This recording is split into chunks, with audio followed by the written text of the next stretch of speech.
Sir ఇప్పటిదాకా జరిగిన interview అంతా ఇప్పుడు ఏంటి కొట్టబోతున్నారా తిట్టబోతున్నారా? అదే టైంలో మీకు ఒక యాక్సిడెంట్ అయింది. కరెక్ట్. కెరీర్లో అప్పుడే మంచి అవకాశం వచ్చే సమయం. మీరు ఎక్కడి నుంచి ఇన్ఫర్మేషన్ లాగారు నాకు తెలియట్లేదు. అప్పటిదాకా మీకు పరిచయం లేని ఒక వ్యక్తి మిమ్మల్ని ఎత్తుక్కుంటూ వచ్చి మీరు హాస్పిటల్లో ఉన్నారని చెప్పి మీకు ధైర్యం చెప్పి వెళ్ళారు. అప్పటి నుంచి బ్యాండేజ్ వేసుకుని ఫ్లాట్లో ఉన్నా. ఏంటి ఎలా జరిగింది ఇది సరే చెప్పాను. చెప్పిన తర్వాత నేను ఊటీ షూటింగ్ వెళ్తున్నా. అప్పుడు నా దగ్గరికి వచ్చినప్పుడు సైకిల్ ఉంది, సైకిల్ మీద వచ్చేస్తాను. ఓకే. బట్ అప్పుడు ఎలా ఉన్నాడో అలాగే ఉన్నాడు. ఇండస్ట్రీలో మనం పనిచేస్తే ఆ డబ్బులు ఇవ్వడం అనేది చాలా కష్టం. అవును, కష్టం. అవును అవును. మీకు డబ్బులు ఇవ్వాల్సి ఉంటే చెన్నై నుంచి హైదరాబాద్కి ఎత్తుక్కుంటా వచ్చి మీరు ఎక్కడున్నారో తెలియకపోతే వేరే మనిషికి రామ్ జగన్కి నేను డబ్బులు ఇవ్వాలి ఇచ్చేయండి అని చెప్పి ఇచ్చి వెళ్ళిపోయారంట. నా జీవితంలో అత్యంత గొప్ప ప్రొడ్యూసర్ అంటే ఎందుకంటున్నానంటే ఇచ్చేసేయండి అని చెప్పి వెళ్ళాడు. నాకు తెలిసి ఎక్కడ జరగదు. ఊరికి మనగాడు సినిమా గుర్తుందా? ఎందుకు గుర్తులేదు? శ్రీకాంత్ గారు హీరో కదా. సినిమాగానే గుర్తుందా, ఇంకేమన్నా గుర్తుందా? ఇండస్ట్రీలో చాలా మంది చెప్పారంట శ్రీకాంత్ నా ప్రాణాలు కాపాడాడు, శ్రీకాంత్ నా ప్రాణాలు కాపాడాడు. అంతే కదండి, అంతే కదా. మీ దగ్గరికి వస్తే మీరు అప్పటిదాకా చేసిన యాక్టింగ్ ఒకటి, బట్ శివాతో అన్నీ మారిపోయింది. ఏమనిపించింది? చాలా ఎక్సలెంట్ వండర్ఫుల్ క్వశ్చన్ వేసాను. ఎందుకు వండర్ఫుల్ అన్నానంటేనంటే ఆయన ఎక్సలెంట్ క్యారెక్టర్ నా లైఫ్లో. మీరు అడిగిన క్వశ్చన్కి ఆన్సర్ ఏంటంటే ఆ రోజున లైటప్ చేస్తున్నారు నుంచుంటే జగన్ జగన్ సార్ ఎంత ఇంపార్టెంట్ అంటే సార్ ఈ సీన్ చెప్పి నాగార్జున ఇంప్రెస్ చేశాను అన్నారు. అబ్బా, అప్పుడు ఇట్లా కొట్టుకుంది. అంతే కదా.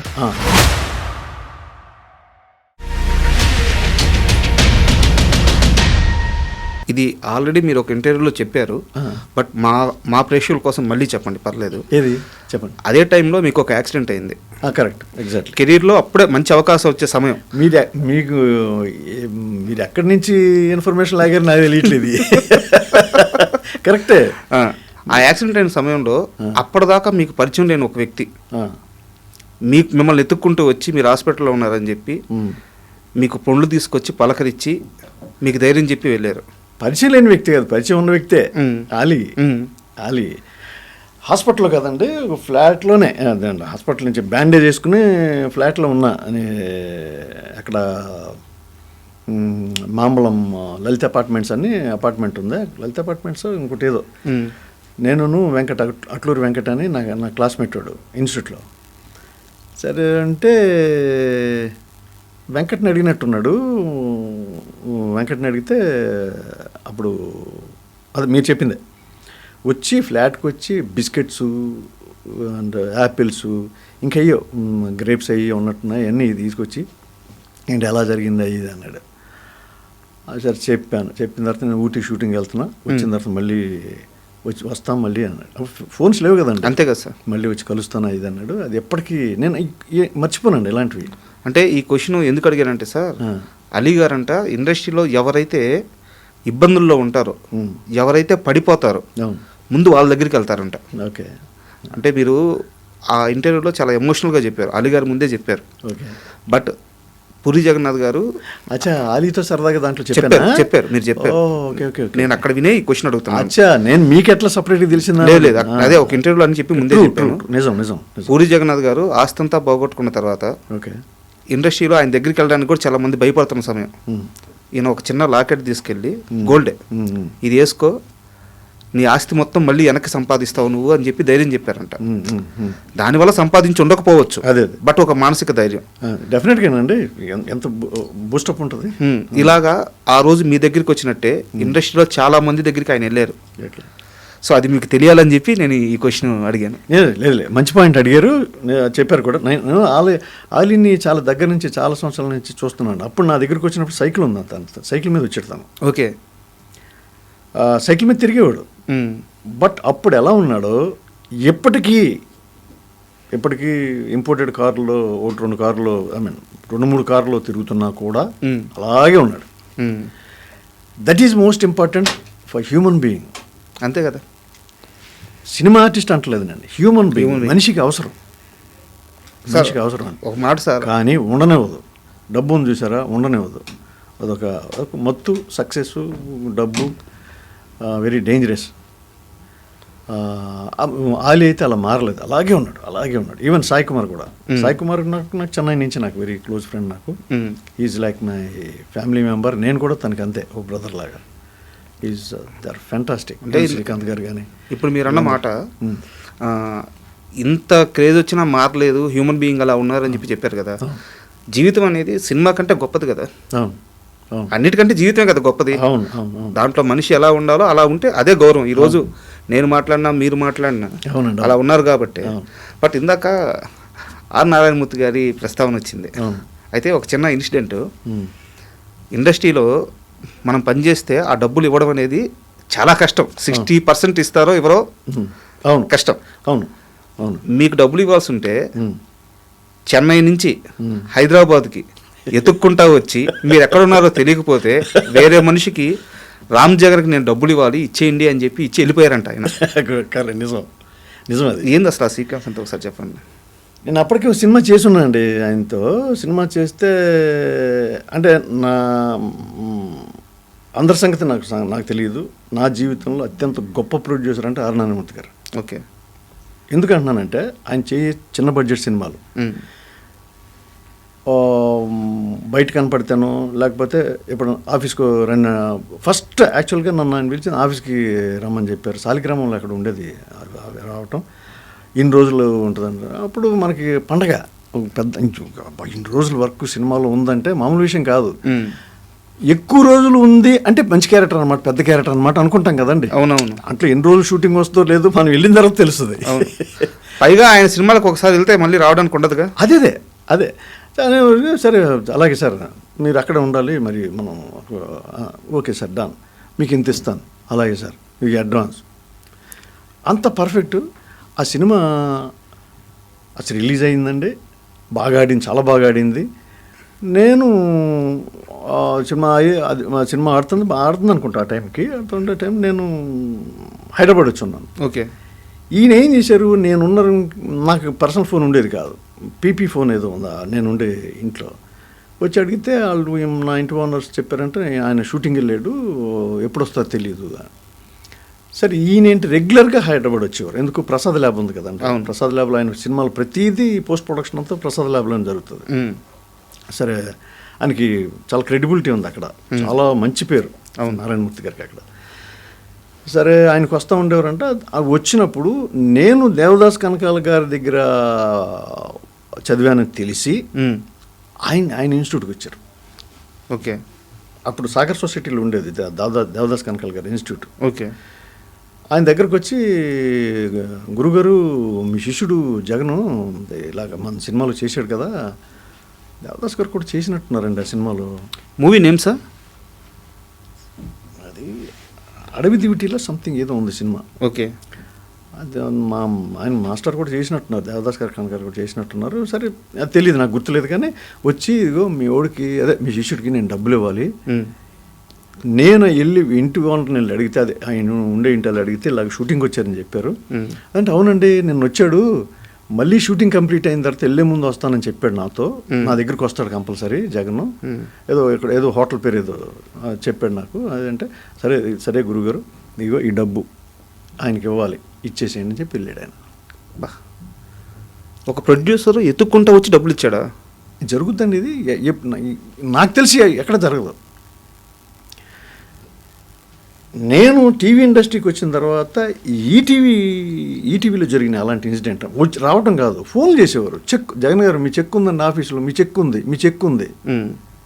మనకేంటి అక్కడ మనం ఒకసారి వన్స్ అక్కడ చేసామనుకోండి, ఈటీవీలో చేసామనుకోండి, మనం బ్యాంకులో అకౌంట్ ఓపెన్ చేసి మనం ఏదో డబ్బు అది ఆటోమేటిక్గా వెళ్ళిపోతుంటుంది. చెక్ గవర్నమెంట్ జాబ్ లాగా మీకు 2 ఏళ్ళైనా 3 ఏళ్ళైనా చెక్ అలాగే ఉంటుంది. అది ఎక్స్పైర్ అయిపోతే నేను చెప్పలేను, కానీ మేనేజర్ అలా ఫోన్ చేసేవాళ్ళండి, అంత credibility. So as it is ఈయన వచ్చి రావటం నా జీవితంలో మళ్ళీ ఎప్పుడు అలాంటి ఇన్సిడెంట్ జరగలే. ఆర్ నారాయణమూర్తి గారు అందుకన్నాను అంత గొప్ప ప్రొడ్యూసర్. సార్ మీ జీవితంలో కాదు, ఇండస్ట్రీలోనే జరిగి ఉండదు. తర్వాత కూడా నేను 2 సినిమాలు చేశాను. తర్వాత సేమ్ వచ్చి ఇవ్వటం కాదు, ఇచ్చేసేవారు, ముందు ఇచ్చేవారు. మీ నంబర్ ఒక సినిమాకైతే నేను మన సాయి తమ్ముడు రవిశంకర్ ఉన్నాడు, మమ్మాలి రవిశంకర్. తను విలను, నేనేదో హీరో ఫ్రెండ్, దాంట్లో ఏదో హీరో ఫ్రెండా మరి విలన్ ఫ్రెండ్ గుర్తు రావట్లేదు. మేమిద్దరం ఒక రూమ్ అనమాట. చాలా దాదాపు 1 month అలా 2 సినిమాలకి అలాగే జరిగింది. ఆయన మధ్యలో వచ్చి ఖర్చులకి ఏమైనా కావాలని మళ్ళీ డబ్బులు ఇచ్చేళ్ళు ఎవరైనా, నారాయణమూర్తి గారు మన సేమ్ హోటల్ ఉండేవారు ఆయన, పక్క రూములు. మధ్యలో వచ్చి మేము బాసు మీరు సినిమాలకి షికార్లకి వెళ్తూ ఉంటారు కదా అని చెప్పి మళ్ళీ ఆయన డబ్బులు ఇచ్చి వెళ్ళేవారు ఆయన. అందుకన్నా ఆయన చాలా గొప్ప, వెరీ వెరీ మచ్ ప్రిన్సిపల్డ్ అండి. అంత గొప్ప మనిషి సార్. చాలా చాలా చాలా అది కదా, అలా ఉండాలి కదా. అలా ఉంటే ఎలా ఉంటుందండి, అందరూ అద్భుతంగా ఉంటుంది, సమాజం అద్భుతంగా ఉంటుంది. ఎగ్జాక్ట్లీ. నేను ఎందుకు గొప్పవాడు అంటున్నా అంటే ఆయన చేసి చిన్న బడ్జెట్ సినిమాలండి. ఆయన ఫ్రెండ్స్ ఉంటారు 2-3. ఈయన డబ్బులతో పాటు, ఈయన పెట్టే డబ్బులతో పాటు ఇంకోళ్ళు 2-3 ఆయన వెల్వేష్. అందుకే స్నేహ చిత్ర అనే బ్యానర్ ఆయన చెప్తారు క్లియర్గా, నా ఫ్రెండ్స్ ఉన్నారు కదా, సో బాసు మన ఫ్రెండ్స్ ఉన్నారు, మనం అంటే ఇష్టం, మనం అడగకుండా డబ్బులు ఇస్తారు అని చెప్పేవారు ఆయన. అంత గొప్ప మనిషి, గొప్ప ప్రొడ్యూసర్ కూడా. ఊరికి మనగాడు సినిమా గుర్తుందా? ఎందుకు గుర్తులేదు, శ్రీకాంత్ గారు హీరో కదా. సినిమాగానే గుర్తుందా, ఇంకేమన్నా? ఉప్పలపాటి నారాయణరావు గారు డైరెక్టరు. సినిమాగానే గుర్తుందా, ఇంకేమన్నా గుర్తుందా? దాంట్లో ఇన్సిడెంట్ కూడా గుర్తున్నాడు, ఎందుకు లేవు. నేను చచ్చిపోవాల్సింది శ్రీకాంత్ గారు రక్షించాడు. అప్పుడు జుట్టు ఉండేది.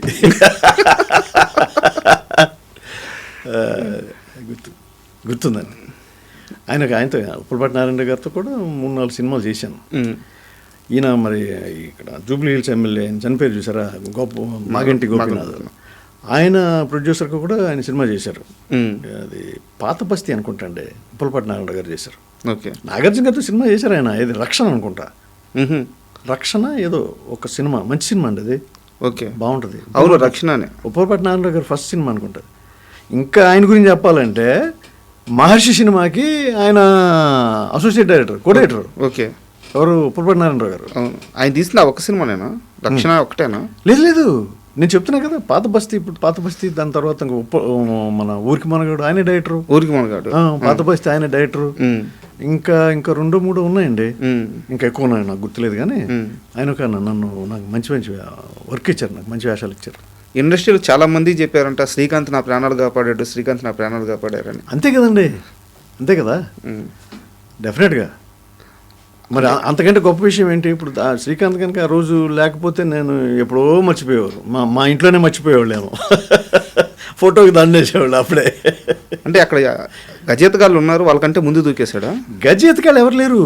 మేము సరదాగా రోజు మార్నింగ్ ఆయన సపరేట్ రూమ్ అదంతా ఉంటుంది కదా. అవును. యాక్చువల్గా అక్కడ కోళ్ళ అనే ఊరిలో షూటింగ్, పెద్ద ఇల్లు ఉండేవి సపరేట్గా. మరి ఆయనకి అటాచ్డ్ బాత్రూమ్, ఇల్లు చాలా కంఫర్టబుల్ అంతా ఉండేది. డిఫరెంట్ ఇళ్లలో ఉండేవాళ్ళం అనమాట. సరదాగా ఏంటంటే ఒడ్డున పడవలు ఉండేవి, ఆ పడవల్లో ఎక్కి ఎదురుగుండా ఒక దెబ్బ లాంటిది ఏది కనపడేది, ఇసుక దెబ్బల్లాగా ఉండేవి. అక్కడికి వెళ్ళి స్నానం చేద్దాం అదంటే అక్కడ లోకల్ ఎవరు ఉంటారు కదా, బాగుంది సార్ అక్కడ, అది పెద్ద దెబ్బ, సరదాగా ఎంజాయ్ చేయొచ్చు అది ఇదని. అలా ఒక రోజున వెళ్తా ఉంటే ఆయన దూకాడు. ఆయన దూకితే ఇక్కడికే వచ్చింది. ఓకే. ఎక్కడికి వచ్చింది, మనం ఎందుకు దూకకూడదని చెప్పి ఇక్కడికే వచ్చింది కదా అని చెప్పి నేను దూకేశాను. నాకు ఆయన దూకటంతో కాన్ఫిడెన్స్ వచ్చింది, దూకాను. శ్రీకాంత్ ఎక్స్ట్రాడినరీ స్విమ్మర్, అద్భుతంగా స్విమ్మింగ్ చేస్తాడు ఆయన. సరే నేను ఇక్కడి వరకే వచ్చింది కదా అని దూకి నేను ఇట్లా అనేసరికి కింద నేల తగలట్లా, అక్కడ వరకే ఎత్తుంది. అక్కడ వరకు ఎత్తుందండి. 4 అడుగులు వేసిన తర్వాత ఎత్తులేదు. మన స్విమ్మింగ్ ఏంటంటే కింద నేల తగలాలి, అప్పుడు అద్భుతంగా స్విమ్మింగ్ చేస్తాం. ఆ నేల తగలట్లేదు చూసారు, అప్పుడు తెలిసింది మన స్విమ్మింగ్ రాదు కదా అని. మనం ఏంటి అప్పుడు దాకా ఏంటి చెరువుల్లోనూ కాలువల్లోనూ నుంచి కొడతా ఉంటే దడ కొడతా ఉంటే నీళ్ళన్నీ బయటికి చింది, అది మన స్విమ్మింగ్. సరే డెప్త్ దొరకలా. ఇక అయిన తర్వాత యాక్చువల్గా ప్యానిక్ అయిపోయాను నిజంగా చెప్పాలంటే. వెళ్ళిపోతున్నాను కింద, అంతే కదా అని ఇళ్ళ పైకి వస్తా ఉంటే ఆయన దూరంలో ఎట్లా రెండు ఎట్లా I mean just minute within minute నా దగ్గరికి వచ్చి పట్టుకుని షర్ట్ అది పట్టుకుని తీసుకొచ్చి మళ్ళీ పడవని పట్టించారనమాట. పడవ దగ్గర తీసుకొస్తే అప్పుడు నేను 2 చేతులు పట్టుకున్నాను పడవని. లేకపోతే ఫినిష్. మీకు అర్థమైంది ఆ మూమెంట్లో? 100%, 200%. శ్రీకాంత్ లేకపోతే నేను 200% చచ్చిపోయి ఉన్నాను. ఛాన్సే లేదు అసలు. అంటే ఇప్పుడు ఒక ఒక ఒక ఒక 10-15 seconds లేట్ అయినా కానీ నేను కిందకి వెళ్ళిపోతాను కదండి. అంతే కదా. అంతే తగలట్లేదు నాకు అసలు ఆ డెప్త్. ఇప్పుడు మనకంటే ఇప్పుడు ఈ హైట్లో నీళ్ళు ఉన్నాయనుకోండి, కింద ఉన్నా కానీ మనం కింద తన్ని పైకి రావచ్చు. అసలు ఏం లేదు కదా. అసలు లేదు అసలు. మీకు ఎంత డెప్త్ ఉందో కూడా తెలియదు. అది 200 feet 300 feet కూడా మనకు తెలియదు కదా. తెలుస్తుంది అది. I scared. నిజంగా భయంకరమైన భయపడ్డాను. అండ్ శ్రీకాంత్ గారి ప్రస్తావన వచ్చింది కాబట్టి శ్రీకాంత్ గారి సరౌండింగ్స్లో ఉండే వాళ్ళు ఎవరైనా దొరికితే ఒక క్వశ్చన్ అడదామని చెప్పి చాలా రోజుల నుంచి నేను రాసి పెట్టుకున్నాను. ఏంటిది? మొత్తానికి మీరు దొరికారు. చెప్పండి. శ్రీకాంత్ గారు పనిచేసిన సినిమాలన్నిటికీ కరెక్ట్గా రెమ్యునరేషన్ తీసుకొని ఉండుంటే ఈ పాటికి జూబ్లీ హిల్స్లో ఇంకో సగానికి సగం ఆస్తి ఆయన ఉండేది అంటారు. నాకు తెలిసి కృష్ణ గారి తరువాత అత్యధిక డబ్బులు వదిలేసుకున్న హీరో శ్రీకాంతే అంటారు. అవునండి. తర్వాత ఆయన జగపతి బాబు గారిని కూడా అంటారు. అంటే జగపతి బాబు గారి గురించి చెప్తే విన్నాను కానీ నేను డైరెక్ట్గా చూశాను ఈయన్ని. అంతే. కృష్ణ గారి తర్వాత మీరు అన్నది కరెక్ట్. కృష్ణ గారి తర్వాత శ్రీకాంత్ గారు. ఎంత వదిలేసి ఉంటారు సార్ ఆయన? నేను తెలియదండి అది నేను చెప్పలేను. అంత ఆయనకే తెలియాలి. ఆయనకి తెలియాలి. అంటే అది లైక్ బయటికి చెప్పుకునే మనిషి కూడా కాదు. నేను 10 లక్షలు వదిలేశాను, 20 వదిలేశాను అని చెప్పే మనిషి కూడా కాదు. ఆ మెంటాలిటీ కూడా కాదు. ఆయన చెప్పడు, అంటాడు అంతే. సరే, ఇంకో క్వశ్చన్ ఉంది. ఇండస్ట్రీలో చాలామంది పార్టీలు ఇస్తుంటారు, బట్ పార్టీ అంటే శ్రీకాంత్దే. శ్రీకాంత్ పార్టీలు చాలా గ్రాండ్గా ఉంటాయంట. పార్టీలు అన్నీ ఆల్మోస్ట్ ఇంట్లోనే ఉంటాయండి. ఆయన బయటికి క్లబ్బులు ఇష్టం లేదు. అవును, ఇంట్లో ఉంటాయి. చాలా ఎఫెక్షనేట్గా ఉంటాయి. ఎట్లా ఉంటుంది అంటే మన సొంత ఇంట్లో, మన బ్రదర్ ఇంట్లో, లేకపోతే మన బావ ఇంట్లో, మన ఎట్లానే ఉంటుంది. అవును, అదే అంతంత ఫ్యాంటాస్టిక్ ఉంటాయి. అందరూ మనసు విప్పి మాట్లాడి చాలా హ్యాపీ ఫీల్ అవుతారు. ఏమైంది వంశీ గారు కూడా, కృష్ణవంశీ గారు కూడా వచ్చారంటే ఆయన సర్కిల్ అంతా ఇంట్లోనే సార్. చాలా భలే సందడిగా ఉంటుంది. మీ కెరీర్ విషయానికి వస్తే సార్, చెప్పండి. చాలా సంవత్సరాలు ఫిల్మ్లో ట్రై చేశారు, సినిమాల్లో చిన్న చిన్న అవకాశాలు వచ్చినాయి, స్ట్రగుల్ అయ్యారు. బట్ ఈనాడు మీ లైఫ్ని మార్చేసింది. ఈటీవీ, అదే ఈటీవీ సీరియల్స్. ఈటీవీ సైమల్టేనియస్గా జెమినీ కూడా చేశాను. చేశాను బట్ తక్కువ. మాకు కూడా చేశారు కదా, మా టీవీకి చేశారు. బట్ ఈటీవీ మెయిన్ అదే మీ లైఫ్ని మార్చేసింది. నాకు తెలిసి అప్పట్లో లేడీ డిటెక్టివ్, స్నేహ, ఇలా కొన్ని సీరియల్స్ ఉండేవి. నాకు అంత గుర్తులేవు, చిన్నవాడిని. సంఘర్షణ ఫస్ట్ అనుకుంటాను. సంఘర్షణ కాదండి, అన్నిటికంటే ముందు అనుకుంటా. ఫస్ట్ కాదు, ఫస్ట్ వచ్చి మన లేడీ డిటెక్టివ్, స్నేహ అవి వచ్చారు. అండ్ అవి కాకుండా అకేషనల్ ఇవి పండగలకి అవి యాంకరింగ్ ప్రోగ్రామ్ కూడా చేసేవాడిని. ఇది స్టూడియోలోను, స్టూడియో లోపలే అది యాంకరింగ్ ప్రోగ్రామ్స్ ఉండే, అవి చేశాను ఎక్కువ. దాని తర్వాత సినీ మసాలా అని చెప్పి అది దగ్గర 3 years చేశాను నేను. ఓకే. ఇప్పుడు దాంట్లో బోల్డ్ మంది యాంకర్, నేను ఒక్కనే మేల్ యాంకరు, మిగతా లేడీస్ అందరూ మారేవాళ్ళు ఎవ్రీ వీక్. సో అది దగ్గర 3 years చేశా. తర్వాత రాజీవ్ కనకాల, నేను పద్మవ్యూహం అని సత్య గారు, ఆ తర్వాత అనిల్ గారు డైరెక్ట్ చేశారు, అనిల్ కుమార్ గారు, అది చేశాను. సంఘర్షణ అని ఉదయభాను హీరోయిన్, జాకీ చిన్న దాంట్లో చిన్న కూతురు ఉదయభాను. ఓకే. చిన్నకి నేను క్లోజ్ ఫ్రెండ్ అనమాట చాలా. దాంట్లో గొప్ప విషయం ఏంటంటే ఆన్లైన్ రికార్డింగ్ అండి, నో డబ్బింగ్. కే వాసు గారు డైరెక్టర్. పెద్ద సీన్లు ఉండేవి, పెద్ద సీన్లు 3 minutes 4 minutes కంటిన్యూస్గా, నో డబ్బింగ్. అప్పట్లో అది స్టార్టింగ్ అనుకుంటాను ఆ టెక్నాలజీ తెలుగులో. అంటే నేను చేసింది అదే, ముందు జరిగిన నాకు తెలియదు, I don't know. Bengali serials చేసేవాళ్ళు అండి ఈటీవీ. బెంగాలీ శాంతినికేతన్ అని అక్కడ ఉన్నాయి కదా, రూమ్స్ ఉన్నాయి అక్కడ. ఆ రూమ్స్లో బెంగాల్ నుంచి ఆర్టిస్టులు వచ్చి వాళ్ళు ఒక రోజంతా 2 రోజులంతా ప్రాక్టీస్ చేసి, ఆ నెక్స్ట్ డే సేమ్ మనం డ్రామా చూస్తాం చూసారా, అలాగే మొత్తం ప్రాంప్టింగ్ లేకుండా, వితౌట్ ప్రాంప్టింగ్ మొత్తం అంతా వాళ్ళు పర్ఫామ్ చేయటం, షూట్ చేయటం. సో అంత టఫ్ కాదు, కానీ మాది మాత్రం ఒక సీన్ ఉందనుకోండి, ఒక 3-4 పేజీల సీన్ ఉందనుకోండి, అదంతా అందరం ప్రాక్టీస్ చేయటం, షూటింగ్ వెళ్ళిపోవటం. మధ్యలో ఏదన్నా కొట్టింది అనుకోండి 1 more. చాలా టఫ్గా ఉండేది, చాలా టఫ్ జాబ్. ఇంకా డబ్బింగ్ లేదు కదా. అవును. ఇంకా డబ్బింగ్ చెప్పే మళ్ళీ దాని ఎక్స్ట్రా ఎక్స్పెండిచర్ కానీ మేము టైం స్పెండ్ చేయటం కానీ ఆ తలకాయ నొప్పులు ఏమి లేవు. ఇంకా అంత టఫ్గా ఉండేది. ఎవరు మన జాకీ, హరిత, చిన్న అండ్ ఉదయ్ భాను, ఆవిడే చాలా ఎక్స్ట్రాడినరీ ఆర్టిస్ట్. దానికి అదొకటి నేను ఎప్పుడు మర్చిపోలేను. నేను సంఘర్షణ ఇట్లా చాలా చేశానండి. చాలా ఒక టైంలో మీరు అన్నట్టు ఈటీవీలో జాబ్ చేస్తారు మీరు అంటే అడిగేవాడు నన్ను బయట. లేదండి నేను ఆర్టిస్ట్, నేను యాంకరింగ్ కూడా చాలా చాలా యాంకరింగ్లో అవి చేశాను నేను. అండ్ అక్కడి నుంచి కట్ చేస్తే మహాత్మా, రైట్, నాకు తెలిసి చాలా సంవత్సరాల తర్వాత మీకు పెద్ద బ్రేక్. అవును, నిజం నిజం. అయితే ఇక్కడ నేను విన్నది ఏంటంటే, ఇది వరకు కృష్ణవంశీ గారిని చాలాసార్లు మీరు అడిగారట. ఓకే, ఛాన్స్ అడిగేవాడిని. ఒకరోజు ఇస్తాను, అప్పటి వరకు ఆగు, నీకు పడేది ఉంటుంది, అది వస్తే నేను పిలుస్తాను అన్నారు. అట్లా ఇది అనలేదు కానీ, అట్లా ఏమీ లేదు కానీ, లేదు వంశీ నేను అడిగేవాడిని, లేదు జగన్ నీకు సూటబుల్ క్యారెక్టర్ రావట్లేదు అనేవారు తప్పించి, నువ్వు చేతగానే నీకు సూటబుల్ క్యారెక్టర్ రావట్లేదని ఇలా క్యాజువల్గా చెప్పేవారు. కానీ బట్ నేను ఇంత అద్భుతమైన క్యారెక్టర్ నేను ఎక్స్పెక్ట్ చేయలేదు.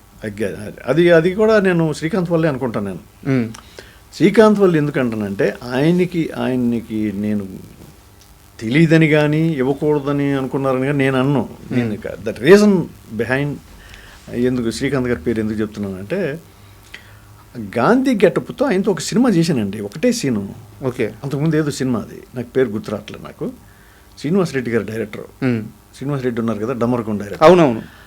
అది ఒక సీన్ గాంధీ గారి గెటప్ చూసి చాలామందికి ఇంటర్వ్యూలు జరుగుతున్నాయంట. ఇది అయిపోయిన తర్వాత తెలిసింది నాకు, ఇది జరుగుతున్నాయి, గాంధీ గెటప్ గురించి చూస్తున్నారు, అది ఇది అనేసరికి వింటున్నాను. ఏదో తర్వాత విన్నాను నేను, ముందు తెలీదు. అప్పుడు శ్రీకాంత్ జగన్ బాగుంటాడు, ఒకసారి చూడు వంశీ అనేసరికి, సరే అలాగే నిజమా మన జగన్ పిలిచారు.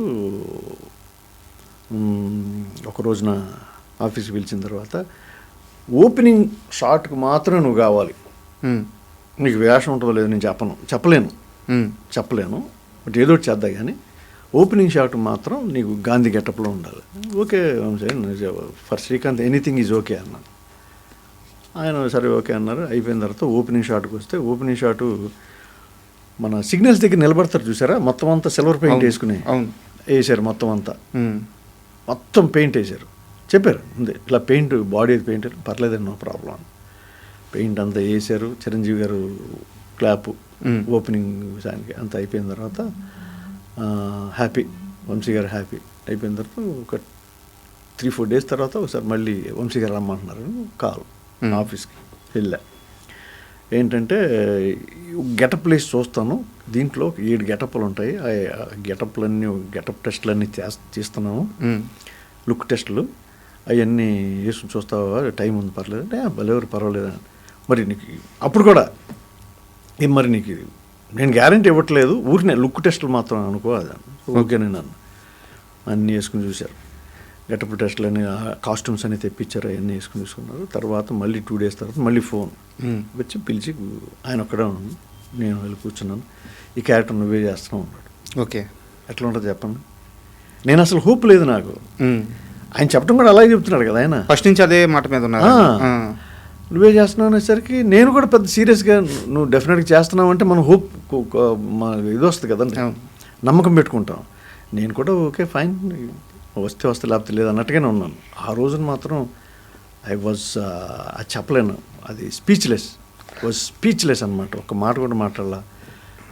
ఒక నిమిషం 2 నిమిషాలు సైలెంట్గా ఉండి, థ్యాంక్స్ వంశీ గారు, థ్యాంక్ యూ సో మచ్ అంటే, థ్యాంక్స్ ఎందుకు, నువ్వు సూట్ అవుతావు, మంచి క్యారెక్టర్ బాగా చెయ్యి, అది డెఫినెట్గా. ఇంత బుక్లెట్లు ఉంటాయి. ఇది ప్రకాశం పంతులు గారు సంబంధించి, తర్వాత గాంధీ గారికి సంబంధించి బస్ స్టాండ్లో అమ్ముతారు చూసారు. అవునవును, బస్ స్టాండ్లో, నేను బస్ స్టాండ్ అని ఊరికి మీకు అంటున్నాను కానీ, విశాలాంధ్ర బుక్ స్టాల్స్ ఇవి ఉంటాయి చూసారా, అట్లా చిన్న బుక్స్ అనమాట. అవన్నీ ఒక 7-8. కుమరం భీమ్ది కూడా ఇచ్చారు, అది షూట్ చేయలేదు కానీ కుమరం భీమ్ది కూడా గెటప్ వేసి చూశారు. అది కూడా చేశారు. ఆ తర్వాత మీరు చూసింది చరిత్ర అంతా. నంది అవార్డు. నంది అవార్డు ఆయన నంది అవార్డు అని గుర్తు చేశారు కాబట్టి చెప్తున్నా. వెంకటేశ్వరరావు గారు ఉన్నారు, పరుచూరి వెంకటేశ్వరరావు గారు. నేను చచ్చిపోయే సీను డైలాగులు రాసిచ్చారు. యాక్చువల్గా ఏ రోజు సీనుకు సంబంధించిన డైలాగులు ముందు వచ్చేవి కాదు. ఒక అరగంట ముందు, గంట ముందు, 2 గంటల ముందు వచ్చేవి కాదు. వచ్చినా కూడా దాంట్లో మార్పులు చేర్పులు చేసేవారు ఈయన వంశీ గారు. 3వ లైన్లో ఆ 3వ లైన్ తీసేయి అనేవారు. ఆ ఫస్ట్ లైన్ తీసుకొచ్చి వెనక మధ్యలో పెట్టు, దీన్ని తీసి ఇలా చెయ్యి, అది చెయ్యి, ఇంప్రవైజేషన్స్ ఉండేవి. వంశీ గారి స్టైల్ అంతే కదా. అంతే, స్టైల్ అంతే. సో అట్లాంటప్పుడు మనం డైలాగ్ని బ్రెయిన్కి ఎక్కించుకుని మనం బట్టి పట్టో లేకపోతే బ్రెయిన్కి ఎక్కించుకునే ఛాన్స్ లేదు అసలు. అవును. ఇది ఏమేమి జరిగిందంటే క్లైమాక్స్లో నేను చచ్చిపోయే సీన్కి సంబంధించిన డైలాగ్ నాకు అరగంట ముందు ఇచ్చారు నాకు. ఓకే. దాంట్లో మార్పులు చేర్పులు ఏమీ చేయలేదు, అక్షరం కూడా. అది ఆ రోజు నాకు అడ్వాంటేజ్ అయింది. పాము కాటేస్తే విషం ఎక్కుద్దు చూసారా, అలా ఎక్కింది డైలాగ్. అది ఏం పోల్చారు? పాము కాటేస్తే సప్పన నరనరాల మొత్తం అట్లా ఎక్కుద్ది, అట్లా ఎక్కింది డైలాగ్. నాకు ఫుల్ ఛార్జ్లో ఉన్నాను నేను. జగన్ చేద్దామా? చేద్దామండి, ఒకసారి చెప్పు డైలాగ్ అని. స్టెచర్ మీద పడుకుని శ్రీకాంత్ ఇలా పట్టుకుని చెప్తా ఉంటే 2 లైన్లు అయిపోయిన తర్వాత చేసేద్దాం. అరే శరత్, కెమెరామెన్ శరత్ ఇప్పుడు క్రెయిన్ మీద ఉన్నాడు. చేసేద్దాం సరిగా నోట్లో బ్లడ్ అయిందా, చేసేద్దాం. లేకపోతే సింగిల్ టేక్, మొత్తం అందరు క్లాప్స్ ఉన్నవాళ్ళందరూ. నా జీవితం ధన్యం అనుకున్నాను మనసులో. కృష్ణవంశీ గారు షూటింగ్లో అంత పెద్ద షాట్కి మొత్తం చెప్పిన తర్వాత ఒకటే షాటు ఒకటే టేక్లో ఓకే చేస్తే అందరు క్లాప్స్ కొట్టిన తర్వాత మనసులో అనుకున్నా. దీనికి ఒక చిన్న ముందు ఎగ్జాంపుల్ చెప్తా. భావన ఆ సినిమాలో హీరోయిన్ ఆవిడ. అవును. ఆవిడకి ఒక పెద్ద శ్రీకాంత్ని తిట్టే పెద్ద సీన్ ఉంది. ఆ సీన్ ఆవిడ మలయాళీ అనుకుంటా. ఆవిడ వంశీ గారు ఆ సీన్ దాని గురించి చెప్పి ఇది అని చెప్పి ఆ సీన్ ఇచ్చి, మరి ఏ లాంగ్వేజ్లో రాశారు, హిందీలో, మలయాళంలోనో ఇంగ్లీష్లో రాసుకుందని తెలియదు. వచ్చింది హాఫ్ అన్ అవర్ తర్వాత, గంట తర్వాత వచ్చి వితౌట్ ప్రాంప్టింగ్ మొత్తం డైలాగ్ చెప్పేసింది ఆవిడ. అవును గారు. మొత్తం క్లాప్స్ కొట్టాం అందరం. నేను కూడా ఉన్నాను క్లాప్స్ కొట్టిన వాళ్ళు. నేను కూడా ఉన్నా. ఫిల్మ్ సిటీలో పెద్ద డైలాగు వితౌట్ ప్రాంప్టింగ్, ఆవిడ తెలుగు మీద కమాండ్ లేదు, కొడితే నేను కూడా కొట్టా, కళ్ళు పెద్ద చేసుకుని. ఆ రోజు అనుకున్నా నాకు కూడా ఇలాంటి ఛాన్స్ ఎప్పుడన్నా, అంటే ఆ సినిమాలో ఒక ఛాన్స్ వస్తే బాగుండే అనుకున్నా. ఆర్టిస్ట్ కోరిక మనస్ఫూర్తిగా అనుకున్నట్టున్నాను. దేవుడు తదాసురా అన్నాడు పైనుంచి. అది సేమ్ క్లైమాక్స్లో జరిగింది. క్లాప్స్ కొట్టారు ఫస్ట్ టైం అని. బాగుందిరా, చాలా బాగుంది, 1 more చేద్దామా అని. Okay take okay, but angles cut చేస్తా. అవును అది ఇది. అవును సరే రెడీ అన్నాను. మళ్ళీ ఓకే దగ్గరికి వచ్చిన వెంకటేశ్వర గారు ఇటువైపు ఉన్నారు, శ్రీకాంత్ ఇటువైపు, నేను ఇటువైపు ఉన్నారు. ఆయన అందు మిగతా వాళ్ళందరూ చుట్టూ ఉన్నారు. వంశీ ఇతను నంది అవార్డు కొట్టేస్తాడా అన్నారు ఆయన స్పాట్లో. సంజయ్ వేళ నాకు నంది అవార్డు అంటే అదే గుర్తొచ్చింది నాకు. వెంకటేశ్వర గారు నోటెంబట ఆయన వాక్, ఆయన సరస్వతి పుత్రుడు వాక్. వంశీ ఇతను నంది అవార్డు కొట్టేస్తాడా అన్నారు ఆ సీన్కి. అంతకుముందు అన్ని చాలా సీన్లు జరిగేది, ఏమనలేదు. ఆయన ప్రతి సీన్లో ఆయన ఉండేవారు. నేను చేసిన సీన్లో అందరితో పాటు కాంబినేషన్ ఉండేది కదా, ఆ సీన్కి మాత్రం అన్నారు. ఆయన వాక్ అద్భుతమైన వాక్, నంది అవార్డు. అవార్డు రంగానే ఏంటి సార్ మీ ఫీలింగ్? మలేషియాలో ఉన్నాను నేను. మలేషియాలో ఉంటే ఎవరు చెప్పారు నాకు? సాయి కుమార్ చెప్పాడు. జగన్ నీకు నంది అవార్డు వచ్చిందంట, ప్రసాద్ అని చెప్పాడు. సోను పిక్స్ ప్రసాద్ ఆయన, అవునవును, ప్రొడ్యూసర్ ఉన్నారు కదా ఆయన, జగన్కి నంది అవార్డు వచ్చింది బెస్ట్ సపోర్టింగ్ యాక్టర్. కేక్ తెప్పించి కేక్ కట్ చేసి అక్కడ మలేషియాలో. మామూలు థ్రిల్ కాదండి అదంతా. చెప్పేది కాదు, అది అనుభవిస్తేనే తెలుస్తుంది. సినిమాకి నంది అవార్డు రావటం అంతే కదా, పైగా కృష్ణవంశీ గారి సినిమాకి. అవును. నేను ఒకటి ఎప్పుడు అనుకునేవాడు, నేను ఈయన పేరు నిలబెట్టాలి, ఈయన పేరు నాకు పేరు వచ్చారు కాదు, నేను అట్లా అనుకుంటాను. నేను ఏదన్నా డైరెక్టర్, ఒక మంచి డైరెక్టర్ నాకు వేషం ఇచ్చాను అనుకోండి, ఈయన పేరు నిలబెట్టాలనుకుంటాను. ఆ నమ్మకం పోకూడదు. వీళ్ళ పేరు నిలబెట్టాలి. ఇప్పుడు కరెక్ట్ ఎగ్జాంపుల్ చెప్పాలంటే మా ఫాదరు లేకపోతే తాతలు ఎవరు అనుకుంటాను, మా నాన్న పేరు నిలబెట్టాలనుకుంటాను చూసాను. అంతే కదా సార్. నేను అదే అనుకుంటున్నాను డైరెక్టర్ల విషయంలో. ఇలా పేరు నిలబెట్టాలనుకుంటాను. మనసులో ఉంటుంది, నేను చెప్పను, మనసులో ఉంటుంది. బట్ నేను అది సక్సెస్ అవుతానా లేదా అనేది భగవంతుడిదయా, మా చేతిలో ఏముందండి. ఇంకేం సార్ 40 సంవత్సరాల తర్వాత మీకు వచ్చిన ప్రతి క్యారెక్టర్ ఇప్పటిదాకా అద్భుతంగానే చేశారు. అది అది అది అది బ్లెస్సింగ్ అనుకోవాలంటే అంతే, అంతకంటే ఏం లేదు. నేను నా గొప్పతనం నేను ఇప్పుడు ఫర్ ఎగ్జాంపుల్ శివ గురించి కదండి మన interview, absolutely out and out Ram Gopal Varma film. Nagarjuna గారు గ్రేట్నెస్ ఉంది దాంట్లో, ఎందుకు ఆయన సినిమా ఛాన్స్ ఇవ్వకపోతే అది సినిమా లేదు, మేమే లేము సార్ కదా. ఆయన ఎప్పుడు అన్నపూర్ణ స్టూడియోస్ని, నాగార్జున గారిని ఎప్పుడు మర్చిపోలేము ఎప్పటికీ. So out and out, but contribution అంటూ ఉంటుంది కదండి. అది మెయిన్ కాంట్రిబ్యూషన్ ఇళయరాజా గారు, గోపాల్ రెడ్డి గారు, నాగార్జున గారు, ఎన్నో మెమరీస్ అండి. అమల గారు అయితే మీ నంబర్ అప్పుడు మాకు అసిస్టెంట్లు లేరు కదా, అసిస్టెంట్లు పెట్టుకునేంత సీన్ లేదు మాకు. అని ఏం సుధాకర్ గారికి అసిస్టెంట్ లేడు అప్పటికి, సుధాకర్ గారికి, నాగార్జున గారికి, అమల గారికి వీళ్ళు ఉండేవారు. జగడ అని చెప్పి మేము స్టెయిర్ కేసు మీద నుంచి మెట్లు దిగుతూ ఉంటాం చూసారా, ఇట్లాగా అది 2-3 టేకులు చేశారు. ఒకసారి చేసి దిగినందుకే చెమటలు వస్తాయి మామూలుగానే, ఎందుకంటే సఫకేటింగ్ ఉంటుంది కదా, లైట్లు, వేడి లైట్లు, డే లైట్స్ అవన్నీ వేడి ఉంటుంది కదా. సరే 2వ టేకు 3వ టేకు చూసి మేము ఇలా షర్టులతో ఇట్లా అనుకుంటాం, లేకపోతే చేతులతో ఇట్లా అనుకుంటాం, ఏదో అనుకుంటాం కదా. మా దగ్గర టచ్అప్ క్లాతులు కాదు, అసిస్టెంట్లు, కంపెనీ అసిస్టెంట్ ఎంతమందికి ఇస్తాడు, అంతే కదా సార్. మేము తంటాలు పడతామంటే ఆవిడ అసిస్టెంట్ నాకు ఎప్పటికీ గుర్తుంది, నేను మర్చిపోలేను. అది చిన్న విషయం, ఆవిడకి అమల గారికి చిన్న విషయం, బట్ నాకు చాలా పెద్ద విషయం. అసిస్టెంట్ వాళ్ళకి టచ్అప్ క్లాతులు చెమటలు కారుతున్నాయని చెప్పి ఆవిడ టచ్అప్ క్లాతులు ఇచ్చి అతను మాకు వచ్చి టచ్అప్ చేసి, ఆ తర్వాత మాకు క్లాతులు ఇస్తే మేము అద్దుకుని, ఆవిడకి ఏం అవసరం అండి, అంతే కదా. ఆవిడకి అప్పటికే పెద్ద హీరోయిన్, ఇప్పుడు అసలు పట్టించుకోరు కదండి చాలామంది హీరోయిన్లు, దే నెవర్ కేర్. పక్కన ఎవరున్నా కానీ ఇంకోటి డైరెక్టర్నో ప్రొడ్యూసర్స్ సంథింగ్ లైక్ హీరోలు ఇంకా పెద్ద ఆర్టిస్టులను పట్టించుకుంటారు కానీ చిన్న వాళ్ళని పెద్దగా పట్టించుకోరు. అప్పుడు నాకు తెలిసి అమల్ గారికి కూడా గుర్తుండదు ఈ విషయం. అంటే క్యాజువల్గా ఆవిడ అలవాటు ప్రకారం చేసి ఉంటారు తప్పితే నాకు గుర్తుంది, అంతే కదా, నాకు గుర్తుంది. ఆ స్టెయిర్ కేస్ మీద ఆ స్టెప్ కూడా నాకు గుర్తుంది. తర్వాత ఇంకోటి మెట్ల మీద నుంచి ఇట్లా ఇలా ఎక్కుతాం, అది ఆ స్టెప్ ఎక్కుతుంటే ఎన్నడా ఎప్పుడు పండ్రా అని వచ్చి సుందర్ మాస్టర్ కొడితే 3 రోజులు మెడ నొప్పి నాకు. సరదాగా కొట్టారు ఆయన. బాటనీ సాంగ్ ఇట్లా ఇలా ఎక్కుతాం, మెట్లు పైకి ఎక్కేది. ఎక్కితే నేను సెకండ్ టేక్ థర్డ్ టేక్ కూడా సెకండ్ టేక్లో సరిగ్గా చేయలే.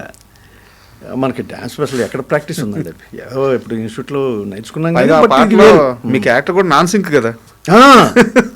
అవును, అప్పుడు కూడా ఏదో నాన్సింగ్ చేసినట్టున్నాను అని ఎన్నడా ఇప్పుడు పండరా అని చెప్పి దగ్గరకు వచ్చి మేడ మీద నవ్వుతాను. ఇక్కడ కొడితే 3 రోజులు ఎంత ఉండే చెయ్యింది సుందర మాస్టర్. అంటే బాటనీ సాంగ్ తెలుగు సాంగ్ ఆయన షూట్ చేశారు, ఆయన డైరెక్టరు. హిందీకి ప్రభుదేవ వచ్చారు. ఓకే, హిందీకి ప్రభుదేవ వచ్చి ఆ సాంగ్ చేసినమాట. తెలుగు ఎన్ని రోజులు చేసి ఉంటాం చెప్పండి, బాటనీ సాంగ్ షూట్ చేసి ఉంటాం. సాంగ్ కాబట్టి ఒక 4 days 5 days, 1.5 day అంతేనా? Just 1.5 day. చాలా న్యాచురల్గా ఉంటాయి. ఎక్సలెంట్ అండి, ఎక్సలెంట్. అసలు వేటూరు గారు సీతారామ శాస్త్రి గారు ఏం రాశారండి అది? అవును, జీవిత సత్యం ఉంటుంది దాంట్లో. ఫెంటాస్టిక్ అసలు. ఈయన కొన్ని కోట్ల మంది జీవితాలు ఉంటాయి దాంట్లో. అరే మార్చిలే. అవును, అది ఎందుకు కంగారు పడతారా, నెక్స్ట్ టర్మ్ ఉంది కదా, మార్చిపోతే సెప్టెంబర్ ఉంది కదా, ఎందుకు కంగారు పడతామని చెప్పి వాయిదా పద్ధతి ఉంది దేనికైనా అని చెప్పి. అసలు సూపర్. అసలు మీ కెరీర్ స్టార్టింగ్లో ఆ పీరియడ్లోకి వస్తే మీకు అక్కడ ఫిల్మ్ ఇన్స్టిట్యూట్లో కొంతమంది ఫ్రెండ్స్ ఉండేవాళ్ళు మీ బ్యాచ్లో. వాళ్ళలో శివాజీ రాజా గారు. శివాజీ రాజా అంటే ఇండస్ట్రీలో ఉన్న అతిపెద్ద పేరు. అంటే ప్రాక్టికల్ జోక్స్ చాలా ఎక్కువ వేస్తారు ఆయన. అంటే పక్కన వాళ్ళని టీచ్ చేయడం. మీకు అలాంటి ఎక్స్పీరియన్స్ ఏమైనా ఉందా శివాజీ రాజా గారితో? బోల్డ్ ఉన్నాయండి. ఒక బెస్ట్ ఎక్స్పీరియన్స్ చెప్పలేను, అలాంటివి ఉన్నాయి అడుగుతున్నావు. అంటే కొన్ని విన్నా చాలా దారుణంగా ఏడిపిస్తారట తమాషాకే. అంటే యాక్చువల్గా జడిపించడం అనేది నాకు ఒక హాబీగా ఉండేదండి. జడిపించడం, సరదాగా జడిపించడం నా ఫ్రెండ్స్ని. అది తలుపు చాటు నుంచి లోపలికి వచ్చాను అనుకోండి, తలుపు చాటు నుంచి బొవ్వు అంటాం, అలాగే జడుచుకుంటాం, నవ్వే ఉండాలి, తిట్టడం అన్నీ చేశాను. ఎవరి మీద సీరియస్ అయ్యండి కదా తిట్టినా కూడా. అట్లా ఆ ప్రాసెస్లో శివాజీ బ్రదర్ అలా కిషోర్ అని ఉన్నాడు, వాడు నేను కొంతకాలం ఒకటే ఫ్లాట్లో ఉండేవాళ్ళం. ఆయన రోజు జడిపించామండి కిషోర్ని, అంటే బావ అనుకుంటాం మేము ఇద్దరు. ఓకే, జడిపిస్తుంటే అది చెప్పాడు. అంటే తర్వాత బామ్మర్ది అయ్యాళ్ళండి, తర్వాత అప్పుడు కాదు, అప్పుడు ఫ్రెండ్స్మే. తర్వాత వాళ్ళు సిస్టమ్ చేసుకోవటం అది జరిగింది కొన్ని సంవత్సరాల తర్వాత. అంటే ఈ చెప్పి అరే ఈ సంగతి చెప్దామని వాళ్ళందరూ, నేను ఆ బాత్రూమ్కి 2 డోర్స్ ఉండేవి, ఇటువైపు నుంచి ఒక డోర్ ఉండేది, ఇటువైపు నుంచి ఒక డోర్ ఉండేది, ఒకటే బాత్రూమ్. మనం ఏం చేస్తాం యూజువల్గా అలవాటు ప్రకారం ఇటు నుంచి వెళ్ళిపోయి స్నానం చేస్తూ ఉంటాం కదా, 2 డోర్లు చెక్ చేసుకోము. అవునులే కదండి, రెగ్యులర్గా ప్రాసెస్. వీళ్ళు ఏం చేశారంటే ప్లాన్ ప్రకారం నేను ఇటు డోర్ తీసుకుని లోపలికి వెళ్ళాను, స్నానం చేసి ఒక 2-3 నిమిషాల తర్వాత ఈ డోర్ ఓపెన్ చేసి ఈ డోర్ ఓపెన్ చేసేసి అందరూ అరవటం మొదలుపెట్టారు. అట్లాంటి ప్రాక్టికల్ జోక్లే ఈడే శివాజీ గారు. అలాంటివి చాలా ఉన్నాయి. రాత్రులేమో ఈ షూటింగ్ జరుగుతున్నాయి అనుకోండి, లేడీస్ వీళ్ళు బాగా గర్ల్స్ వీళ్ళు ఉంటారు కదా, గర్ల్స్ కానీ జెంట్స్ కానీ అందరూ ఉంటారు కదా, ఆ చీకట్లో వెళ్ళి ఈ పిక్ ఉంటుంది కదా, పిక్కనెలా పట్టుకుని కుక్కలాగా అరిచేవాడు. వాళ్ళందరూ పెద్ద పెద్ద అరుపులు, కేకలు, అట్లా చాలా చేస్తాడు. అదే బ్యాచ్లో ఇంకో ఫ్రెండ్ ఉన్నారు, అచ్యుత్ గారు. అవును, అంటే చాలా తక్కువ ఏజ్లో వెళ్ళిపోయారు. అవును అవును, మీరు మొదటి నుంచి ఆయనతో ట్రావెల్ అయిన మనిషి. అవును, ఆయన చనిపోయినప్పుడు మీ అందరి ఫీలింగ్ ఏంటి? అంటే చాలా మంచి వ్యక్తి, చాలా చాలా అండి, నాకు బాగా క్లోజు. మేము తిరుపతి వెళ్తున్నాం, ట్రైన్లో తిరుపతి వెళ్తున్నాం. నేను ఏడి శ్రీరామ్ ఐడియా ఉందా మీకు? అవును, శంకరాభరణం అదే అబ్బాయి ప్రొడ్యూసర్. తర్వాత తను హీరో కూడా చేశాడు ఏదో ఒక సినిమాలో. తర్వాత శ్రీమంతుల్లో కూడా మంచి క్యారెక్టర్లు చేశాడు. టీవీలో కూడా హీరోగా చేశాడు. తను, నేను, రఘు కుంచే మ్యూజిక్ డైరెక్టర్, మేమందరం కలిసి తిరుపతి వెళ్తుంటే న్యూస్ ఇంకంతే వెనక్కి వచ్చేసాం. ట్రైన్ దిగేసి వెనక్కి వచ్చాం. మీ నంబరు ఫిలిం ఛాంబర్ దగ్గర అసలు ఎంతమంది అంటే నేను చాలా తక్కువ మంది చూసాను అంతమంది జనం రావటం చనిపోయినప్పుడు. పైవాడు యంగ్ కదా, ఆయన కూడా కొన్ని సినిమాలు చేస్తున్నాడు, సీరియల్స్ చేస్తున్నాడు, అందరితో అంటే అంత లవ్లీగా ఉండేవాడు అనమాట. అచ్యుత్ చాలా బాగుండేవాడు అందరితో. పై బ్యాడ్ హ్యాబిట్స్ కూడా ఏం లేవు, సిగరెట్ తాగటాలు, మందు తాగటాలు అవి కూడా. యాక్చువల్గా క్వశ్చన్ అడడానికి కారణం అదే సార్. ఇండస్ట్రీ అంటే ఒక రకమైన ఒక రిమార్క్ పడిపోయింది. అది అపోహే, నిజం కాదు. సిగరెట్ ముందు అలవాట్లు అందరికీ ఉంటాయి, ఇండస్ట్రీ కాబట్టి కొంచెం ఎక్కువ ఎక్స్పోజ్ అవుద్ది. బట్ అచ్యుత్ గారి విషయంలో ఆయనకి ఎలాంటి అలవాట్లు లేవు. ఇప్పటికీ కూడా చాలా మందికి, అంటే ఆయన గురించి తెలిసిన వాళ్ళకి షాక్ అనమాట. ఏ అలవాట్లు లేని వ్యక్తి అతి చిన్న వయసులో ఎలా చనిపోయారు అని చెప్పేసి. అది జరుగుతూ ఉంటాయండి. లైక్ ఇప్పుడు మన ఈయన పేరు పునీత్ రాజ్ కుమార్ కదా, ఆయన అంతే కదా, ఆయన వెరీ మచ్ ఫిట్, విగరస్ ఎక్సర్సైజ్లు. దానికి చెప్పలేము. చాలామంది అట్లాగే చిన్నతనంలో కూడా హార్ట్ అటాక్లు రావడం అయ్యే ఉన్నాయి. ఇప్పుడు ఇంకేం నాకు తెలిసి అఫ్కోర్స్ అచ్యుత్ కంటే పెద్ద ఆయన అనుకోండి, ఏవిఎస్ గారు ఉన్నారు, ఆయన అంతే సిగరెట్లు తాగరు, మందు తాగరు. మరి ఆయన లివర్ ప్రాబ్లం అంటే నాకు షాకు. లివర్ సర్రోసిస్ సంథింగ్ ఏదో లివర్ ట్రాన్స్ప్లాంటేషన్ అంటే వాళ్ళ అమ్మాయి లివర్ ఇచ్చారు. చివరి దశలో ఆయన మొహం అంతా కలర్ కూడా మారిపోయింది. అదే మరి స్టేంజ్ థింగ్ కదా. యాక్చువల్గా ఇప్పుడు మందు అలవాటు ఉన్న వాళ్ళకి లివర్ సిరోసిస్ సంథింగ్ అలా అవి రావడానికి ఆస్కారం ఉంది. అలా ఉన్నారు సొసైటీలో బయట కూడా. హ్యాబిట్స్ ఏమి లేని వాళ్ళకి హార్ట్ అటాక్లు రావటం, చనిపోవటం జరుగుతున్నాయి కదా. నేను అదే అనుకుంటాను. అంటే లైక్ మనకి ఒక రాసిపెట్టి ఉంటుంది. నేను నమ్ముతాను, కర్మ సిద్ధాంతం నమ్ముతానండి. ఇప్పుడు నాకు ఏ ఏజ్కి చనిపోవాలనేది ఆయన ఆల్రెడీ రాసి ఉంటాడు, అది మనకు తెలియదు. మందు తాగటం వల్ల చనిపోయాడు, లేకపోతే ఇంకోటి ఏదో అనుకుంటాం అంతే. అచ్యుత్ డెత్ కూడా నేను అదే అనుకుంటాను. నేను గోల్కొండ హోటల్కి ఒక వ్యక్తి వస్తే మీ బ్యాచ్లో చాలామంది వెళ్ళిపోతారంట. ఆ వ్యక్తి ఎవరు? గోల్కొండ హోటల్కి ఓకే, సుధాకర్ గారా, సుధాకర్ గారా. And he's great friend. ఆయనకి సినిమా ఇండస్ట్రీ కాదండి, బయట వాళ్ళు కూడా చాలామంది ఫ్రెండ్స్ ఉన్నారు, క్రికెటర్స్ ఉన్నారు కదా, వెంకటపతిరాజు అండ్ ఇక్కడ రంజీ క్రికెట్ ప్లేయర్స్ వీళ్ళందరూ చాలామంది తనకి ఆయన ఫ్రెండ్స్. మీరు కూడా అడ్వకేట్ కంపల్సరీ. అంటే నేను వచ్చినప్పుడు నాకు ఇట్లా ఆయన షూటింగ్ అయిన తర్వాత నేను ఈ డేట్ వరకు ఇన్ని రోజులు ఉంటాను, ఈ డేట్ వరకు ఉంటాను, నువ్వు ఫ్రీగా అయితే రమ్మని చెప్పి నాకు మెసేజ్ పెడతాను. నేను కాల్ చేయడం లేకపోతే ఆయన కాల్ చేయడం ఏదో జరుగుతుంది, కంపల్సరీ వెళ్ళి కలుస్తాం. సార్ ఇప్పటిదాకా జరిగిన ఇంటర్వ్యూ అంతా నాకు తెలిసి చాలా స్మూత్గా వెళ్ళింది అనుకుంటున్నాను. బట్ ఇప్పుడు ఏంటి కొట్టబోతున్నారా, తిట్టబోతున్నారా? నేను మిమ్మల్ని చాలా గట్టిగా అపోజ్ చేయబోతున్నా. చెప్పండి. రామ్ చరణ్ అంటే ఒక డైలాగ్ డెలివరీలో కానీ ఒక లుక్ పరంగా కానీ పర్ఫెక్ట్ యాక్టింగ్ ఉన్న మనిషి. ఎందుకు ఇండస్ట్రీ మీద ఆ అవకాశాలు కానీ ఆ క్యారెక్టర్లు కానీ చాలా సీరియస్గా తీసుకొని ఎందుకు ఇండస్ట్రీ మీద ఫోకస్ చేయట్లేదు? అంటే నేనంటే ఫోకస్ ఇన్ ద సెన్స్ నాకు ఎప్పుడు ఏదో ఒకటి వర్క్ వస్తానే ఉందండి రాజా. ద థింగ్ ఏంటంటే ఫోకస్ ఇన్ ద సెన్స్ నాకు వర్క్ ఉంది కదా అని నేను అది చేసుకుంటా పోయాను తప్పించి నాకు డిఫరెన్స్ తెలియదు. యాక్చువల్గా ఫస్ట్ నాకు టీవీలో ఆపర్చునిటీ వస్తూ ఉంటే నేను సినిమాలో చేయలేని గొప్ప గొప్ప క్యారెక్టర్లు టీవీలో చేస్తున్నా. అగ్రీడ్. నేను అట్లా సాటిస్ఫై అయ్యాను, నాకు మంచి వస్తుంది కదా, నాకు కంటిన్యూస్గా వర్క్ ఉంటుంది, రెమ్యునరేషన్ ఓకే, నాకు ఇదే కదా మనం కోరుకున్న మంచి క్యారెక్టర్ చేయాలనే కదా అని స్టేట్ ఆఫ్ మైండ్లో ఉన్నాను తప్పించి సినిమాలు చేయకూడదు దానికి దూరంగా ఉండాలని కాదు. నేను పుట్టింది అక్కడే. సో దాని మీద దాని వాల్యూ, దాని మీద నాకున్నంత ప్రేమ నాకు తప్ప ఇంకెవరికి తెలియదు. ఈవెన్ నాకు తప్ప ఇంకెవరికి తెలియదు ఇన్ ద సెన్స్ నా వైఫ్కి. Is like my friend. నా పిల్లలకి వాళ్ళు ఈ క్యారెక్టర్ సినిమాలో వస్తే భలే ఉంటుంది కదా డాడీ అంటారు. నా డాటర్ కానీ మా అబ్బాయి కానీ వాళ్ళు పెద్దోళ్ళు అయిన తర్వాత, చిన్నప్పుడు కాదు, వాళ్ళు మెచ్యూర్ అయిన తర్వాత. సో నేను ఎప్పుడు దూరంగా లేనండి, నేను దూరంగా ఉండాలని కానీ అదేం జరగల. బట్ టీవీ వర్క్ వల్ల నేను సినిమాలు ఎక్కువ చేయలేకపోయినామే అనుకుంటాను నేను, అంతే. సార్ ఈ రెండు కూడా ఒకదాని మీద ఒకటి డిపెండ్ అయి ఉంటుంది. అవును, మీరు సీరియల్లో బిజీగా ఉన్నారు కాబట్టి మిమ్మల్ని మేకర్స్ అప్రోచ్ అవ్వకుండా ఉండొచ్చు. కరెక్ట్.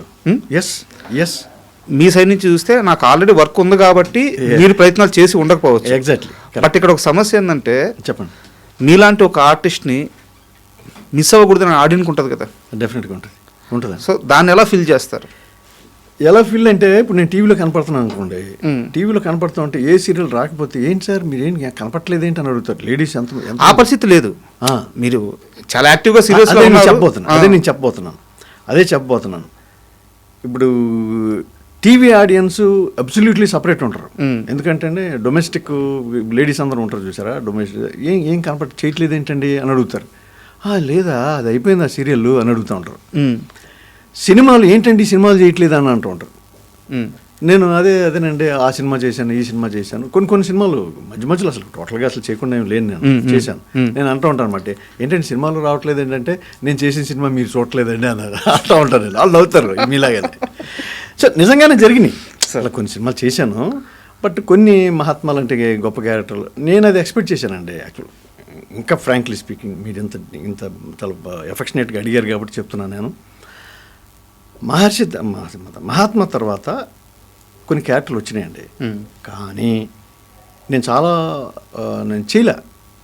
మహాత్మాకు ముందు చేయలేదు. ఎందుకు? వన్ డే క్యారెక్టర్లు, ఇంపార్టెన్స్ లేని ఒక సీన్ క్యారెక్టర్లు, 2 సీన్ల క్యారెక్టరు, రేపు షూటింగ్ ఉంటే ఇవాళ నన్ను సార్ జగన్ గారు రేపు పొద్దున మీ పొజిషన్ ఏంటండి నేను అడిగిన క్యారెక్టర్లు నేను చేయలే, వదిలేసే కొన్ని. బికాస్ ఓకే వాటి ఇంపార్టెన్స్ ఇంతే అనమాట, అవి చేస్తే మనకి ఇంపార్టెన్స్ పోతుందన్నమాట. ఒకవేళ నేను అట్లకి ఇలాగే చేసుకుంటూ పోయాను అనుకోండి, నాకు నిజంగా ఒక సీను 2 క్యారెక్టర్లు ఇంకా నేను లైఫ్ లాంగ్ చేసుకుంటూనే ఉండేవాడిని నేను. ఓకే, అది నా ఒపీనియన్. నేను కాన్స్టెంట్గా నేను సినిమాల్లో కనపడాలంటే కనీసం 4-5 సీన్లు ఉండాలి, లేదు మంచి డైరెక్టర్ అయి ఉండాలి, లేదా పెద్ద బ్యానర్ అయి ఉండాలి, సంథింగ్ ఏదో. అంటే నేను మహాత్మా తర్వాత అంత గొప్ప క్యారెక్టర్ మళ్ళీ వస్తుందని నేను ఎక్స్పెక్ట్ చేయట్లేదు, అంత అత్యాసపరుని కాదు నేను. ఏంటండి దాంట్లో 7 గెటప్పులు ఉన్నాయి, 7 గెటప్పులు, ఒక సాంగు, అవును నేను పాడేది, ఒక డెప్త్ సీన్, అద్భుతం. అది అసలు మీ క్యారెక్టర్ నుంచే కదా సినిమా మొత్తం టర్న్ అయిపోయేది. అంత గొప్ప క్యారెక్టరు అన్ని వచ్చే అత్యాసపరుని నేను కాదు, కానీ కొంచెం ఇంపార్టెన్స్ నా కెరీర్ ఇంకొక స్టెప్ ఎదగటానికి అట్లా వస్తే బాగుంటుంది అని, కానీ అది జరగల. ఓకే. కానీ ఉంటాడు కదా, మీరు అడిగిన క్వశ్చన్, దేవుడు ఉంటాడు కదా. ఇప్పుడు శ్రీకాంత్ ఓదెల గారి సినిమా ప్యారడైజ్ ఉంది కదా, అవును, దాంట్లో చాలా మంచి క్యారెక్టర్ చేస్తున్నాం. సూపర్. యా, అది ఇట్ గివ్స్ మీ ఎంత ఎనర్జీ ఇచ్చిందంటే చెప్పలేను నేను.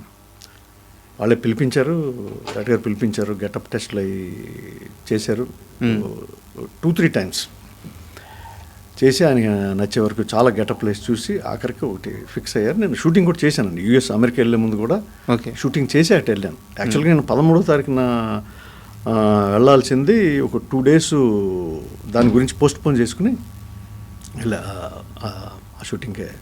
అంటే ఏం చేశారు మీరు ఇలాగే? అంటే మాకు చాలా పెద్ద పెద్ద సినిమాల్లో ఒక మంచి ఆర్టిస్ట్ కావాలి. మేము చూసిన మంచి ఆర్టిస్ట్లో మీరు కూడా ఒకరు. మీలాంటి వాళ్ళు ఆ సినిమాల్లో పడితే ఏంటంటే ఆ క్యారెక్టర్లు పెళ్తాయి, మాకు స్క్రీన్ మీద చూసినప్పుడు ఒక ఆనందం కలుగుద్ది అనమాట. సో ఈ క్వశ్చన్ అడగడానికి కారణం అది.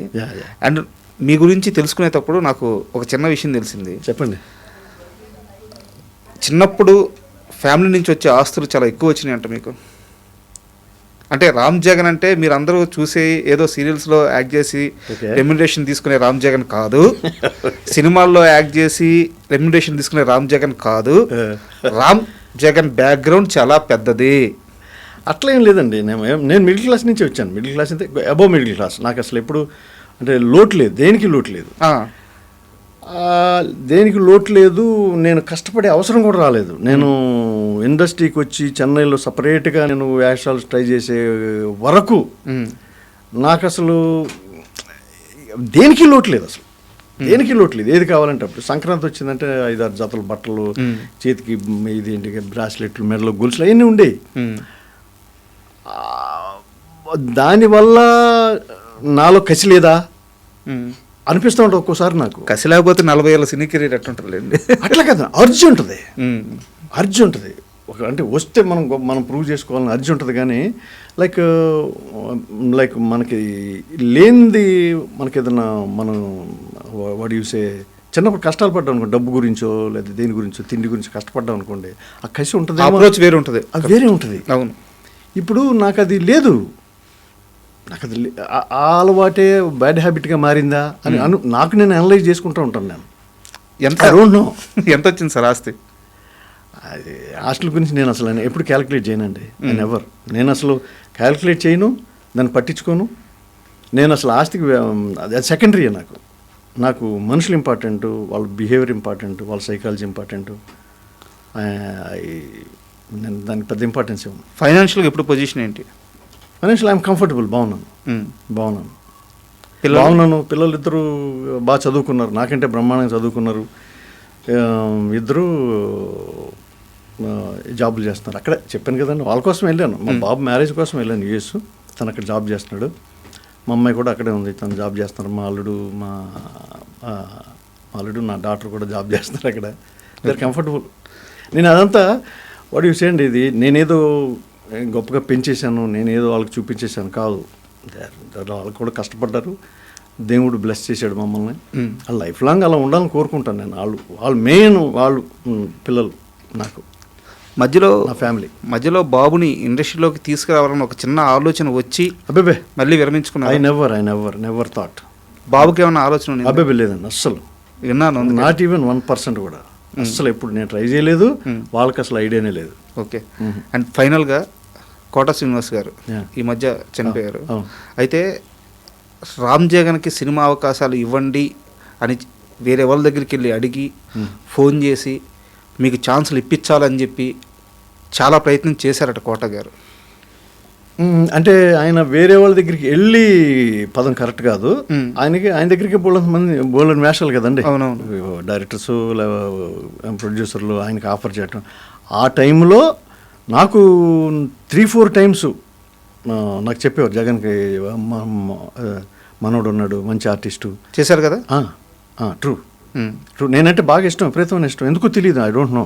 నేను మా ఇద్దరం కలిసి పనిచేసిన తక్కువ, కానీ బట్ ఎందుకు ఇష్టమో తెలియదు. ఫోన్ చేసేవారు, ఏ షూటింగ్లో ఉన్నావా లేకపోతే ఇంట్లో ఉన్నా, రామ్ జగన్ గారు నమస్కారం అండి, ఎందుకు బాబాయ్ బూతులు తిడతారనేవాడు నేను అండి అంటే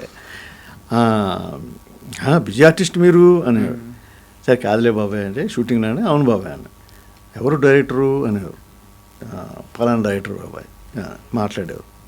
ఆయన రెగ్యులర్గా ఆయన నాతో చెప్పేవారు, నేను ఇద్దరికే ఫోన్ చేయటం ఇష్టం నాకు. ఒకటి రావు రమేష్ గారు, రెండు నేనంట. ఓకే వస్తాను బాబాయ్ అనేవాడిని. చాలాసార్లు వెళ్ళాను. తర్వాత వస్తానని చెప్పి తర్వాత వీలయ్యేది కాదు, నేను మర్చిపోవటం, లేదా అవుట్డోర్కి వెళ్ళటం, లేకపోతే ఇంకోటి ఏదో వర్క్ స్ట్రెస్ సంథింగ్ ఏదో. టీవీ అంటే రెగ్యులర్గా అంతే కదా సార్. అందుకని లైక్ అడిగారా లేకపోతే కోపంతో వస్తానని చెప్పి రావట్లేదన్నారని ఆ తర్వాత మెల్లమెల్లగా ఫోన్ చేయటం తగ్గింది. అది కూడా చెప్తున్నా మీకు, తగ్గింది. అయినా కానీ ఆ ప్రేమ తగ్గేది కాదు. నేను ఫోన్ చేసి నేను అలా అప్పుడప్పుడు వెళ్ళటం కానీ, నా ఫ్రెండ్స్ ఎవరిని వచ్చి పలకరించడానికి, అంటే నేను ఆయనతో నేను ఎవరితోనేనండి, నాకు వేషాలు ఇప్పిస్తారు, వేషాలు ఇప్పించాలి అని ఉండదు నా రిలేషన్ ఎప్పుడు. నేను వాళ్ళకి ప్రేమ కనెక్ట్ అయితే నేను వాళ్ళతో కనెక్టింగ్ ఉంటాను. నేను ఎవరికి ఆబ్లిగేటరీ కాను. నేను ఎవరికి ఆబ్లిగేటరీ కాను. వీళ్ళతో మనకు ఉపయోగం ఉంది కదా, వీళ్ళతో ఫ్రెండ్షిప్ చేయాలి, వీళ్ళ దగ్గర చాలా పెద్దోళ్ళు కదా ఫైనాన్షియల్గా, వీళ్ళతో ఎప్పుడు ఉండాలి, అట్లా ఉండదు నాది. అలా ఉన్నారు కాబట్టి యాక్చువల్గా ఇంటర్వ్యూ చేసేటప్పుడు ఏం చేస్తామంటే, హోంవర్క్ చేసినప్పుడు ఒక గుడ్డంతా తీసుకుంటాం. ఓకే, ఎక్కడన్నా ఒక చిన్న రిమార్క్ దొరకద్దేమో, అది క్వశ్చన్గా అడగొచ్చేమో అని చెప్పి ఒక ఆశపడతాం. ఓకే, బట్ రామ్ జగన్ విషయంలో దొరకలే. అంటే దొరకటం ఇన్ ద సెన్స్ అంటే ఏం లేదండి, అందరూ ఇలా ఉంటే బాగుంటుంది అంటాను నేను. యాక్చువల్గా ఇప్పుడు ఫర్ ఎగ్జాంపుల్ నాకు Raghubabu closest friend, I love him a lot. నాకు నేను చెప్పలేను ఎంత ఇష్టం ఆడు. నేను నిజంగా చెప్తానంటే ఆడు బంగారం అంటాను నేను అన్ని. తను నేను టీవీ సీరియల్స్ వాటిలో కలిసి బోల్డంత వర్క్ చేసాం. ఓకే, బయట ఎంతో టైం స్పెండ్ చేసాం. అందరు కంపేర్ చేసి అడుగుతూ ఉంటారు, రఘుబాబు అంత మీ క్లోజ్ ఫ్రెండ్ రఘుబాబు అంత బిజీ అయిపోయాడు కదా మీరు సినిమా అంటే. ఇట్స్ డిపెండ్స్ అండి. అది ఇప్పుడు నేను అసలు లైఫ్లో ఎవరితో కంపేర్ చేసుకోను సార్. ఫర్ ఎగ్జాంపుల్ ఆపర్చునిటీస్ ఉన్నాయండి, మీకేం చెప్పాలి. సరే, అందరికీ తెలిసిన most popular the megastar, the legend Chiranjeevi గారు ఉన్నారు. చిరంజీవి గారు క్లాస్మేట్లు కూడా ఉన్నారు కదండి, హరిప్రసాద్ గారు ఉన్నారు, సుధాకర్ గారు కూడా ఉన్నారు. అవును. సో కంపారిజన్ చేసామనుకోండి, అరే వీళ్ళు ఏంటి పాపం ఇలా అయిపోయారా అనే ఒక థాట్ వస్తుంది మనకు. అవును, అసలు ఎందుకు కంపేర్ చేయటం? అంతే కదా, ఎవరి ఇండివిజువాలిటీ వాళ్ళది. అంతే. ఇప్పుడు ఒక స్కూల్లో చదివిన వాళ్ళు అందరూ అయిపోతారా? ఐఏఎస్ ఆఫీసర్లు, ఐపీఎస్లో అందరూ అవ్వరు కదండి. ఒక ఐఏఎస్ ఆఫీసర్ అవుతాడు, ఇద్దరు పోలీసులు అవుతారు, ఇంకొకరు ఇద్దరు ఇంజనీర్లు అవ్వచ్చు, అట్లా ఉంటుంది. బట్ ఎవరి వరకు వాళ్ళది అంతే, దట్స్ ఆల్. లేదు ఎవరితో మనం కంపేర్ చేసుకుని లేకపోతే ఎక్కువ అదేంటి అన్నాం అనుకోండి, మనకు రోగాలు వస్తాయి. మానసిక రోగాలు వస్తాయి, అసూయ పెరిగిపోద్ది.